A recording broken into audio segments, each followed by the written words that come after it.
Top Republicans are suing House Speaker Nancy Pelosi over new proxy voting plans that will allow some members of the House to vote from home amid the coronavirus pandemic. The decision to allow proxy voting was approved by the House earlier this month, largely along party lines, and is only temporary. The lawsuit, filed Tuesday evening by House Minority Leader Kevin McCarthy in D.C. District Court, contends that proxy voting in the House is unconstitutional. 20 other Republican members of Congress and 4 constituents are listed as co-plaintiffs.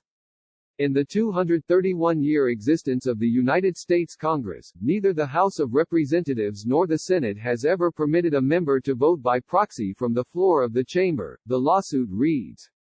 Through the Civil War, through the burning of the Capitol during the War of 1812 and the terrorist attack on Washington on 9/11, and through the yellow fever epidemic of 1793 and the Spanish flu pandemic of 1918, the Congress of the United States has never before flinched from its constitutional duty to assemble at the nation's capital and conduct the people's business in times of national peril and crisis. So it was for more than 2 centuries. Until now. The suit suggests it is simply impossible to read the Constitution and overlook its repeated and emphatic requirement that members of Congress actually assemble in their respective chambers when they vote. Dozens of House Democrats have already filed to give their vote to another member who will be present in D.C. The Senate has continued to convene in person throughout the pandemic, with Senate Majority Leader Mitch McConnell criticizing House Democrats for not also meeting in D.C.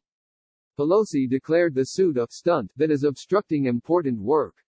House Republicans' sad stunt shows that their only focus is to delay and obstruct urgently needed action to meet the needs of American workers and families during the coronavirus crisis, Pelosi said in a statement. The House made its will clear 2 weeks ago when it voted to implement remote voting by proxy and other necessary measures to ensure that Congress can continue to protect lives and livelihoods, Pelosi continued. The House's position that remote voting by proxy during a pandemic is fully consistent with the Constitution is supported by expert legal analyses. Further, the Supreme Court made clear over a century ago that the Constitution empowers each chamber of Congress to set its own procedural rules.